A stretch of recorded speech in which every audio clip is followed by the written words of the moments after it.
Hello and thank you for stopping by. This quick video is here to help you get the right start on the ketogenic diet or the right restart on the ketogenic diet. You know, so many people do keto wrong and then they say, oh, it didn't work for me. Well, if you've never tried it, you're in the right place because I'm going to help you do it the right way from the beginning. But if you have tried it and it failed, I know why. My name is Brian, and this year, 2019, as I sit here, it's barely November. Back in March, both my wife and I started the ketogenic diet. Actually, she started a couple months before me. But this year, we've lost over 65 pounds each. She's a woman, I'm a man. She has different DNA ancestry than me from different parts of the world. We removed one item from our diet and our body reset, okay? Our bodies are like iPhones that if you just change the settings, magic happens you had no idea was even possible. And the settings on our body iPhones are called hormones, okay? So the number one thing you gotta understand about a ketogenic, low-carb, high-fat diet, in fact, I don't even like the word keto anymore because there's so much corporate keto hijacking the name that someone can get a slim fast shake called keto and they think that's keto. So I'm gonna say an insulin or hormone reset diet, okay? So number one, we gotta know what is happening, okay? Number one, your body has too high of an insulin level, okay? Now, I'm not gonna get super crazy into science because I wanna be your personal trainer, not a medical doctor. So if you want to talk to a medical doctor about why push-ups build muscle, please do. In fact, I think you should. But as a personal trainer, I just want you to do the push-ups, okay? Now, we're not doing any push-ups here, but that's what I mean by, look, the science is there. I will send you where to look for it. In fact, I'll do that right now. I had lost 50 pounds already by the time I found Dr. Jason Fung's seminal work, The Obesity Code. And after digesting that book, I was like, oh my God, no wonder every diet I have done has failed. This is why I'm winning now, okay? So I can't recommend that book enough for all the science, and it'll be a big relief if you've been overweight for a long time and you've been told you're a slob, you've been told all that stuff, okay? That book will liberate you. But in the meantime, I'm gonna tell you how to get started. So you have a very high insulin level and we need to correct that. How we correct that is by what we eat and when we eat it, okay? Now, good news. The things that trigger your insulin to the moon are sugars and refined carbohydrates. Your body doesn't know the difference between a sugar and other refined carbohydrates other than it needs to work just a little harder to digest the longer, more complex carbohydrates. But at the end of the day, it all spikes your insulin. That is what we want to avoid. So we need to eat food that does not spike your insulin. And the reason why, number one, people fail on keto is they avoid carbs because they're told carbs are bad, or they're chasing carbs, counting carbs, and they're not looking at the other ingredients in the food that are triggering your insulin. The greatest example of this is Splenda, okay? No carbs, no calories, but the ingredients trigger your insulin response as if it's sugar itself. So you're gonna be thinking you're doing everything right, and I did. I put scoopfuls of it in my coffee every morning thinking, well, it's not sugar. My body didn't know that. It triggered insulin like nothing. It actually helped make me fatter. Okay, now, when in doubt, I'm gonna refer back to this photo, okay? That was me in March. This is me today. In fact, that photo was a couple months ago, so it really took me about 6 months to do this. So when in doubt, refer to photo A. Now, we need to avoid foods that trigger insulin. So what are they? Well, carbohydrates and refined sugars do it the most. What does it the second most? Proteins, lean proteins. Oh my God, chicken breasts with no fat at all, the skin removed. Okay, not as bad as carbohydrates, still gonna trigger your insulin. What doesn't trigger insulin as much? Well, number one, it's going to be fats. Look at something called the insulin index. It's basically an indication of how much certain foods trigger your insulin. And this is not to be confused with the glycemic index, which is how much food triggers your blood sugar, which, believe it or not, is not correlated with this very much at all. Now, let's take a look at the least impactful foods when it comes to insulin. The least impactful is butter. Then there's olive oil, coconut oil, heavy cream with all the fat in it, pecans, fatty nuts, macadamia nuts, avocado, coconut meat, cream cheese, sour cream, bacon, and walnuts. Look at the top end of the scale. Potato chips, brown rice, apples, lots of fructose, low-fat yogurt, fat-free pretzel, banana, crackers, whole wheat bread, white bread, baked beans, sweetened yogurt, potatoes, and jelly beans. And that's why you see a lot of people on keto, they're eating lots of steak, they're eating lots of bacon. The first couple weeks on keto, I had fried cheese, chorizo, sour cream, guacamole tacos, where the tortilla was made from fried cheese, okay? And my labs changed overnight for the better, okay? Because I removed sugar from my diet.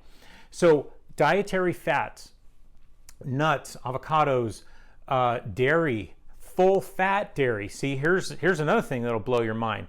Dairy, they don't just sell milk. They break it into its component parts and sell it individually. So there's non-fat milk, low-fat milk, whole milk, cream, butter. Okay, those are all the parts of the dairy. Well, the lower the fat, the higher the sugar.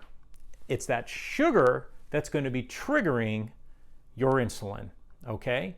So the worst breakfast I could possibly eat for triggering insulin would be bran cereal or Frosted Flakes with low-fat milk or non-fat milk, and then of course add sugar on top. You're just absolutely searing your body with insulin. Okay, now moving on, that is the number one thing. Okay, people are triggering insulin with their ingredients. How do you avoid that? Here's pro tip number one to avoid that pitfall. You have to keep it simple. How do you keep it simple? Okay, do you remember Indiana Jones when he walked in the Temple of Doom or whatever it was, and he had to step on certain stones, and if he stepped on the wrong stone, spears would come out and try to kill him? Okay, until you are extremely advanced, you have to only stick with known safe places to stand, meaning known foods that do not rack you, that do not screw you up, that do not trigger insulin. And something really important to keep in mind is eating whole food that does not come in a package, okay? Look how innocent this looks. This is deli fresh smoked turkey breast, okay? Nothing fancy, nothing added. This is an actual photograph I took standing in a major grocery store, okay? So that's the actual meat in the package. This isn't doctored in any way, okay? Now, check this out. We'll flip the package over. Ready? And let's take a look at the ingredients. The first ingredient, thank God, is turkey breast. Okay, why isn't that the end of the ingredients? You're buying turkey breast. Why isn't it the end of the ingredients? But then it goes on water. Okay. Modified corn starch contains less than 2% of vinegar, salt, cultured dextrose, sugar, sodium phosphates, carrageenan, ingredients to support quality. Okay, so in other words, this innocent-looking package of supposedly wholesome turkey breast has sugar in it. How do you have a chance, man? Seriously. It's super booby trapped. I'm telling you, the entire world is like this. That's why you have to keep it simple. You absolutely have to stick with whole foods. I shop around the perimeter of the grocery store, okay? Where all the unpackaged things are, and we can talk about that in another video. The easiest way to do this, okay, and here's the good news. The easiest way to do this is to just eat the ketogenic compliant foods you're already eating. Because I firmly believe everyone is already eating keto. They're just also eating all kinds of other stuff. So for example, if you ate a hamburger this week, if you ate a pizza this week, if you had a salad this week, whatever you ate this week, I guarantee you part of it would have been fine to eat in unlimited quantity. For example, the hamburger, the meat, no problem. The cheese, no problem. The vegetables that are whole and not processed and contain their fiber along with the carbs, no problem. It's some limited sweeter things like tomato, no problem. Mustard, no problem. Pickles, in limited quantity, no problem. What you couldn't have had was the bun, the sugar-filled spread, the sugar-filled ketchup. That's it. So, in other words, 60 to 70% of the hamburger would have been wonderful for you to eat. So, my point is, you're probably already eating keto. So when people say, oh, that's too hard, no, it's not. This diet, you can't name a diet I haven't been on. The first diet I was on is in the 1980s. It was Jenny Craig, okay, when I was in high school. All right, I've done it. I've tried it. Let me tell you, okay, I've paid $550 a month for a personal trainer. Over 3 years, I lost 20 pounds. Okay, 3 months, I lost 40 pounds, a new 40 pounds doing this because it's never going to work grinding away. You have to reset your hormones, and the longer you've been overweight, the harder it's going to be, which is why you need to do it the right way. You can't pound away at the gym and starve yourself in the kitchen. Okay, my favorite thing about this diet is that most diets tell you you can't eat all this stuff you love. You got to eat all this crap you hate. To me, that's like you have 10 favorite songs in the world. You have 10 favorite songs, and most diets tell you you can never hear those songs again. Okay, well, that's not sustainable. But what if they said you can listen to 6 of your 10 favorite songs the rest of your life? That's way more sustainable. Now, does it suck you can't have the 4 that you really liked? Yeah, but you're left with 6. So going back to the hamburger, okay? No, you can't have the bun and the ketchup and, the spread, but you can have the meat, you can have the cheese, you can have the bacon, you can have the guacamole, the sour cream. Are you suffering yet? Let's get to something that you're probably asking. Won't all this fat make me fat? No. Fat doesn't make you fat. Insulin makes you fat.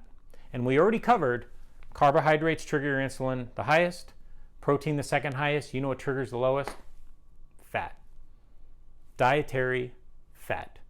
Now, you want to avoid chemical fats, industrial fats, like canola oil, soy oil, margarines, things like that. You have to have natural fats. And so what ends up happening is, number one, your insulin crashes in a great way back to normal, okay? Because what happens when you drink too much coffee? Eventually you need to drink more. What happens if you drink too much tequila? Eventually you're going to need more. What happens if you trigger insulin? Eventually you're going to need more. Our bodies build up tolerances to any chemical substance. Our body internally communicates through chemical. Our body does not speak English. It speaks chemical interaction. So how do we reset the hormone of weight gain? Well, how do you reset tolerance to coffee? How do you reset the tolerance to tequila? How do you reset your tolerance to anything? Drop the level of it for a sustained period of time and you will reset your tolerance to it, okay? That's the process going on here. So number one, we got to understand what's going on. We're lowering your insulin. That's the magic. It's not what's in the bacon, okay? I love bacon too. It's not a special magical food. It's the fact that it's not triggering your insulin, okay? You have to read labels like a mad person, and you're not good enough yet. I'm telling you. You don't know what all that crap is, and the landmines are everywhere, so you got to keep it super simple, okay? Number three, how to keep it super simple in an effective way? You have to meal prep. What does that mean? It means on Sunday afternoon or whatever the beginning of your week is, that you have some time, you cook for the entire week. You cook for the entire week. And you make a big sheet of whatever meat you want that week. Let's say it's steak. I cook 5 steaks and you cut it up. And now you got your meat going. Or maybe it's salmon and you have that, okay? Frozen salmon from Costco or something. It's something we do all the time. And you got your main portion of the meal. Then you cook some vegetables, or if you're like me, you get salad mix. Then you also have eggs and cheese and sour cream and things like that. So, on a moment's notice, you can take some salad, take some meat, put some oil and vinegar, boom, you now have a salad ready to go for lunch. Pack 5 of those, take them with you every day to work. Breakfast, great, you got the eggs, okay, you're seeing the overlap of the ingredients here. So you take the eggs, fry them in a pan, along with a few handfuls of meat, add some guacamole, whatever it is, boom, there's breakfast with cheese, things you want to make it a little omelet out of. So literally in our fridge, we have like 9 different ingredients. We just make different things out of it all the time, depending on how hungry we are. Some examples of the cool looking meals you can make with very simple ingredients and a lot of redundant ingredients, but giving you a lot of variety. Okay, so here is some mayonnaise based with avocado oil. You got to check that. And that's its own video, all the things you have to look out for. But just some good ideas here. So salsa, chicken, spinach, squash, salad, done. Okay. Now, here's something a little more elaborate. We have chorizo with cheese and Brussels sprouts and chicken and beef and bacon and sliced cactus in some sort of cream sauce. I'll have to ask my wife, and asparagus. So holy cannoli, are you suffering looking at that picture? We eat like this every day. Okay, and we meal prep. So this is kind of my world. We do some steaks all at the same time. That's butter. Okay, some Kerrygold Irish butter. And then here's some other variations of it. Bacon, fried egg, some crumbled cheese, asparagus, bacon, chicken. It's kind of a close-up on some what we call nachos. It's actually chicharron, so it's fried pork skin, basically. And then made some nachos out of it with some sour cream, salsa, and pulled pork and vegetables. Here's kind of a montage of things that overlap a lot of ingredients. Here's a breakfast concoction, eggs and bacon and salsa and cream. You've seen that before. But then here's some cool things like wraps. If you want to have just slices of meat or thin slices of cheese or thin slices even of egg to be used and in lieu of a tortilla, and then you wrap meat and vegetables in that, and you make kind of a taco to go. This is some cauliflower grits. This is bacon and eggs and all the good stuff. Spinach scrambled. This is In-N-Out Burger, but hold that thought because I have its own photograph. Here's a dessert made from chicharron, the pig skin, with butter, cinnamon, and a sweetener we called monk fruit, not that we call, that we use, that we can talk about in another video. This is more my speed. You go out to a restaurant and they had a burger salad. So boom, throw a little blue cheese on that and just eat it. This is really neat. My wife made this. It's frozen shrimp and lobster tail, then some taco seasoning, some other things I'm sure I'm forgetting and not giving her the credit she deserves for how interesting this recipe was. But then cauliflower grits, and this was just amazing. I mean, look at that. Here we go. In-N-Out Burger, the Flying Dutchman, 2 meat patties, grilled cheese, grilled onions, some pickles, and believe me, you eat 3 of these, 2 of these, 4 of these, you are done all day and with a big smile on your face. Here's my meal prep. Get all that going on the grill, and then you have it ready to go. I call this salad the dumpster fire. It's just whatever was in the fridge. These are not croutons. These are little fried cheese crisps that are kind of like croutons. And there's the before picture. Meat porn. Anyway, more In-N-Out. And then what you do is you chop it up and you just have ingredients kind of ready to go in the kitchen.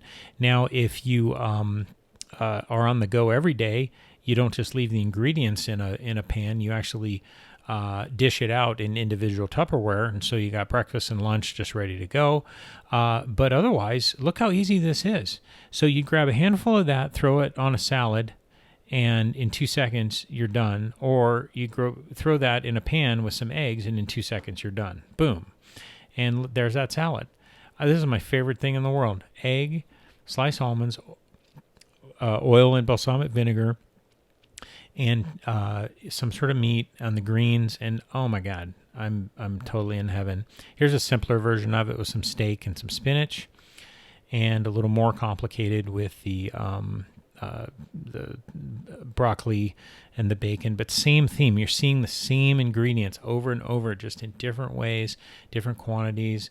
Eat till you're full, stop when you're done. It's just fantastic. And the question is, are we suffering yet? Steak, awesome veggies? I think not. And here's a little bonus. I have a whole video on how to eat in restaurants, but here's an example. This was actually at Dave & Buster's. It doesn't get more corporate than this, okay? Here's a bunless burger with bacon, and I didn't even eat all that bacon because I was full, and plus it was like kind of caramelized with like maple syrup. It was kind of hitting me wrong. It was very sugary.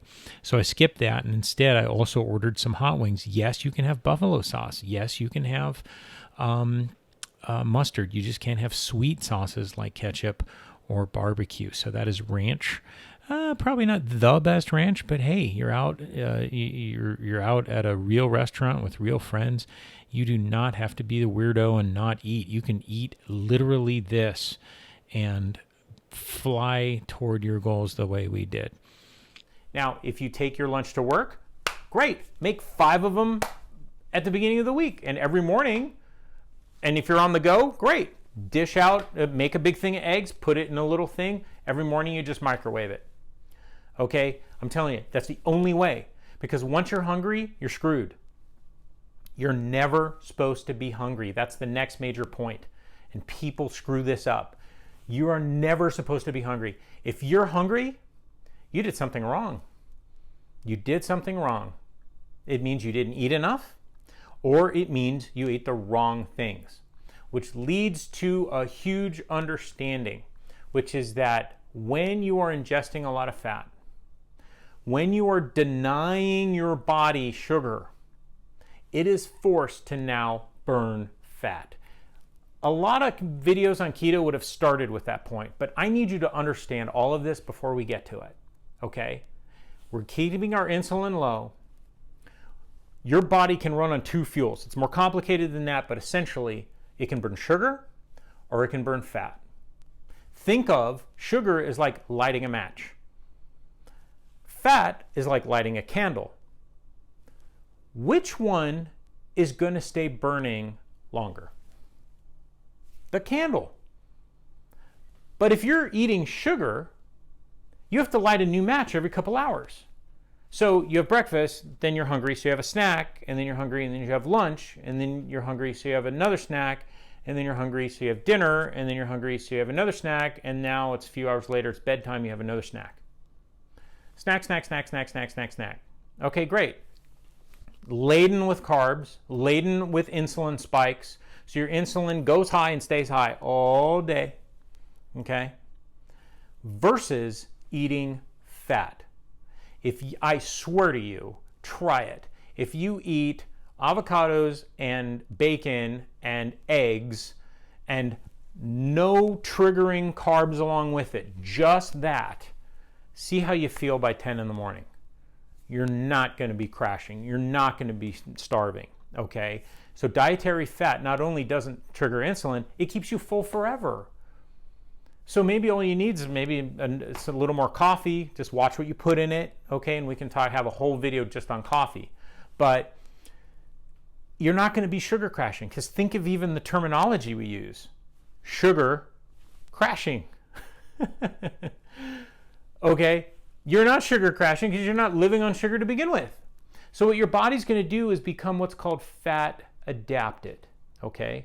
I gave Dr. Jason Fung a shout out earlier. I'm going to give Dr. Ken Berry, my video mentor, on what fat adapted means. He's a ketogenic giant, and there's others, okay? I've just mentioned two. There are others that have meant a lot to me in my journey. Okay. Fat adaptation just simply means your body is switching fuels. Think of your cell phone. As long as your cell phone is plugged into the wall, it's taking power from the power company, okay? That's like sugar. How do you force your phone to not take power from the power company, which is really easy, and burn its own fuel storage called a battery instead? Well, you can't ask it to. You have to force it to. So how are you going to force it? By denying it its preferred power source. Its preferred power source, as a body, it's sugar. It's easy. It's there. It's ready to go. Well, how do you make your body burn fat instead? Deny it that sugar. Go, look, do you want to stay alive? You can't have this anymore. You got to start eating the pizza from 2008 that's hanging right here. And your body goes, really? Okay, you sure? And it'll ping you with some hunger. And if you just push through that, it goes, okay. And then it starts eating your fat from 2008, that pizza you had, okay? But if you adapt to being a fat burner, you're not going to be hungry to begin with. Because you go from eating dietary fat, so that hunger pang is when you're crossing over from being a sugar burner to being a fat burner. That's why fasting sounds so revolutionary. It's like, oh God, I can't fast. If I go 2 hours without eating, I crash. Well, yeah, on that fuel. But on this fuel, your body's burning fat that you just ate, and when it runs out of fat you've eaten, it just starts burning fat that's been stored. There's no major turnover. So you're going to find yourself as you fat adapt, and it probably takes a couple weeks. You're gonna find yourself as you fat adapt, you just missed a meal and you didn't think about it. Okay, and that brings me to a topic of intermittent fasting that I'm not going to cover here. Okay, that's 2.0. But it does bring me to something else, and that is when you're fat adapting and you're not as hungry, you eat less. Okay, but it's not the calorie restriction alone that's helping you lose weight. It is your hormonal correction. And when you do that, you're going to go through some withdrawals. That's the big point. Sugar is a biological addiction, and I make a big point of talking about that, because people tell me all the time, oh God, I can never do without my, and you fill in the blanks, my sweetbread, my bagel, my sweet coffee, my pan dulce, my, you fill in the blank, my ice cream. And you know what the answer is to that? You're right. You can't do without that. If for the rest of your life you're going to crave it the way you crave it today. But the blessing of a biological addiction, and the Cleveland Clinic has YouTube videos on the fact that sugar is a biological addiction, meaning not just psychological. Okay, like you're fidgeting with a pencil, you're addicted. No, that's psychological. This is chemical. That's heroin. That's cocaine. This is a biological addiction, sugar, okay? The blessing of knowing that is that when you do without it for a short period of time, okay, few days, couple weeks, 30 days at the most, it leaves you. The craving leaves you. Now, when you walk past a tray of donuts, is it still going to look good? Yeah, it's going to look good, but it's not going to grip you. It's not going to be the way they do now. So to break an addiction, you got to go cold turkey. You got to cut under the minimum line that triggers your body to start withdrawing, okay? For most people, that's going to be 20 net carbs a day. Now, that's its own discussion, but basically every food has a certain amount of carbohydrates, certain amount of fat, a certain amount of protein. 20 net carbs a day or less is going to do it. Now, if you're a counter kind of person, there are apps out there, God bless you. I am not. I just know if I'm eating the safe foods like Indiana Jones stepping on the safe tile, I can simply eat as much as I want until I'm full, and it works. Okay? Believe me, you're not going to overeat. This is food that keeps you very full and gets you very full. Think about this. If you're sitting there and you're watching a movie at home, you're Netflix and chill, right? Okay, well, what are you chilling with? Well, maybe your boyfriend or girlfriend, but most likely a giant bag of potato chips, okay? How hard would it be to envision that over that 2 hours, you'll eat the whole bag? Not too hard. But now, picture that same bag of chips stuffed with steak and hard-boiled eggs and cheese. How far are you going to get into that bag? If you could have all you want and you love the food, how full would you get? You'd get so full, you'd probably get an inch down in the bag and just be like, I'm done. Well, that's the kind of food you're going to be eating, okay? And you got to go cold turkey over to it. Don't count, don't measure, just eat till you're full, stop when you're done, and eat again when you're hungry again.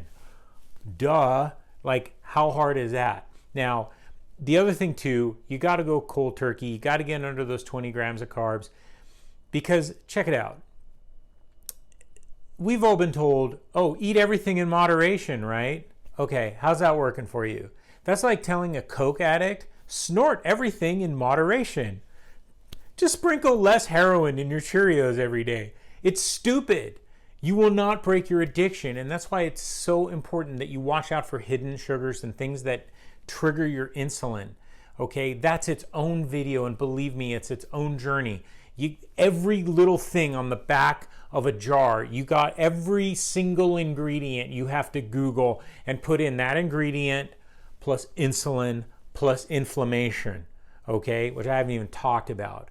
And if it comes back, you're good to go, fine. Move on to the next individual ingredient and do the same thing. And when you've done that for an hour, then you can eat whatever that jar is. So what the heck do I eat, Brian? Well, keep it simple in the beginning. But eventually you're going to do that research. Eventually you're going to know what's safe, and you add one new recipe. You add another new recipe, and slowly you have other things you can eat. But for now, keep it simple, man. You're going to save a ton of money, save a lot of stress. You're going to actually win. And meal prepping is like super easy when you do that. So keep that in mind. So you just have to tough it out over that first few weeks. Do without the sugars, but soothe yourself with the fats you love. I love hot wings and ranch and Cobb salad with blue cheese, and just fat it up, man, and soothe yourself with the fats you love while you're detoxing from the sugar you need to break the habit of, okay? Sugar is an addiction, and I swear to you it leaves you. At my office, I call it Carb of the Day or Carbageddon. Every day somebody's bringing in a tray of this or a tray of that. I walk in, I take a picture, I go back to my desk and I post it going, look what I just didn't eat. And now and then, if you really want to bite of something, do it, please. My God, this is your life. But I'll warn you, the more you fat adapt, and then you overdo it on all that sugar stuff, look, you're a clean machine now. You put that crap in there, you might trigger a hangover that you weren't thinking of because you didn't have anything to drink. It was the sugar going back to your old ways in your body going, whoa, wait, and just hold that thought, because people say, can I have a cheat day? I'm like, you can try. Good luck. So let's review the things people do wrong and how to do them right instead. Number one, understand what keto is. You are avoiding insulin spikes. It's not magic bacon. It's not counting carbs, okay? I am sure there are no carbs in gasoline. Do not drink it, okay? You have to learn about every ingredient in everything that you eat, and that takes a long time and burns a lot of mental energy. So until you've done that, stick with the basics, stick with safe things, okay? And for us, safe things are dairy, full fat dairy, fattier cuts of meat, and vegetables that are bound with their fiber, not vegetable juice or something like that. And if you just keep it that simple, okay, I assure you, you're already eating things that would be fine. You're just also eating other things. And there's diet guides. In the description below, I'll put a link to Dr. Barry's quick start ketogenic diet guide. You just got to put in your email and he'll email it to you. I think it's only fair. He gets credit for that. You know, and then you just start. And then when you start, you're going to probably go through some withdrawals, and you got to know that that's happening. And the other thing you got to know what's happening is that your body has a basal set weight, okay? Meaning you are set at a certain weight. It's like a thermostat in a house. So if it happens to get colder, if it happens to get hotter, that thermostat is set at a certain weight. The longer you're at that weight, the longer it's going to take to move the thermostat. But that's how it works. So you're going to have constant pressure by eating the right things, and your weight might not move at all. And then suddenly it moves a lot, and then it stops again. And then it may not move at all. And then it moves a little, moves a little, moves a little, then it stops. And then you keep doing the right things, and then eventually it moves again. That's not doing this wrong. People think, what am I doing wrong? I was losing weight and then I stopped. No, you were winning. You just didn't understand that over here you got to turn the crank at a constant level, but your weight doesn't move at a constant level. It'll move when it damn well wants to, but you will not be denied. If you have the iPhone I have, and we all do, remember, my wife, different ancestry DNA, different sex, different age, same results, okay? You will not be denied. You are not special, okay? Unless you have an overriding hellacious medical condition, then you're probably not even watching this video. But 99.9% of us, this will work if you just do it. So keep it simple. You're probably already eating it. And then you absolutely, and I'll leave you with this, you have to get a coach or an accountability partner or someone willing to go through the learning curve with you. This does not require willpower. It requires thought power, okay? Regular diets require willpower. You're eating crap you hate. You're hungry all the time. But it comes in a box and it's easy. This requires mental power. You're going to be eating whole foods. You're going to be cooking for yourself. And if you go out, you're going to be ordering very limited things. It takes mental power. You need a buddy. You need someone super committed. I was so blessed to have my wife that researched this for a year before she started and did it herself for 3 months before she got me on it, okay? But I'm more the personality that wants to bring this to the world now that I've caught up, okay? But you need that accountability partner. I am working on a way that I can help more people be their accountability partner, so stay tuned to this channel. Drop me an email on the link below. But for now, just know I'm here for you. Post your questions below, but if I see the same kind of question over and over, I'll probably just make another video instead of responding, so just hang tough. So what I dream of is getting enough of you winning the right way so that I can start sending people to you, and you can have your own little meetup. I'll have my own little meetup. Eventually we'll build a network, and that's my dream. But let's start with you. Let's get you to win first, okay? 65 pounds down. When in doubt, refer to this photo. That's who's talking to you, okay? It works. It's unreal. God bless you. I will connect with you soon. Take care.